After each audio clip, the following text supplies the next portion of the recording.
సంక్షోభాలని అవకాశంగా మలుచుకోవడం అన్నటువంటిది చంద్రబాబు గారికి బాగా తెలుసు. అది ఇంతకుముందే మాట్లాడుకున్నటువంటిది. అందులో ఒక చక్కటి ఇన్వెస్ట్‌మెంట్‌కి అవతల వాళ్ళ అవసరాన్ని బాగా వినియోగించారు. లూలు సంస్థ అధినేత వచ్చి చంద్రబాబు గారిని కలిశారు. ఆంధ్రాలో 3 చోట్ల లూలు మాల్స్ పెడతామన్నారు. విశాఖపట్నం, విజయవాడ అట్లాగా తిరుపతి అనుకుంటా 3 చోట్ల పెట్టడానికి రెడీ అవుతున్నారు. ఇక్కడ స్పెషల్ ఏంటంటే లూలు గ్రూప్ చైర్మన్ యూసఫ్ అలీకి 2 కూతుళ్ళు ఉన్నారు. కొడుకులు లేరు. యూసఫ్ అలీ వయసు ఇప్పుడు 80కి చేరిపోయింది. ఆయన ప్రస్తుతం తన ఆస్తులోని గల్ఫ్ రాజులకు అమ్మేస్తున్నారు భారీగా.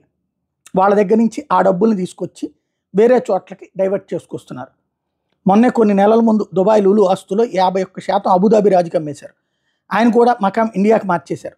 అందుకే గల్ఫ్లో బిజినెస్లు సైడ్ చేసి ఇండియాకి డైవర్ట్ అవుతున్నారు. అందులో భాగంగానే దేశంలో ముఖ్యంగా సౌత్ ఇండియాలో ఈ షాపింగ్ మాల్స్, డిస్కౌంట్ల కల్చరు వీటి మీద బాగా ఉంది కాబట్టి ఇక్కడికి ప్రయారిటీ. వాస్తవంగా ఇక రాబోయే రోజుల్లో షాపింగ్ మాల్స్లో మంచి డిస్కౌంట్ ఇష్టం. అక్కడ ఎట్లా ఉంటుందంటే దుబాయ్లో కానీ అక్కడ లూలు మాల్స్లో మనం ఒక 10,000 రూపాయల సరుకు కొంటే కనుక ఒక 3,000 రూపాయల టోకెన్ ఇస్తారు, వాళ్ళు కూపన్ ఇస్తారు.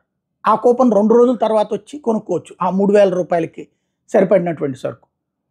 మళ్ళీ అది కొంటున్నప్పుడు 10,000 అక్కడ దాకా 3,000 పెట్టి కొనేటప్పుడు ఏదో ఒకటి 3,000కే ఎట్లా వస్తుంది కాబట్టి ఇంకో రూపాయి ఎక్కువ వేసుకుంటుంటాం. మళ్ళీ దానికి 1,000 రూపాయల టోకెన్ వస్తుంది. ఇట్లాగ ఒక లెక్క ఉంటుంది వాళ్ళ దగ్గర.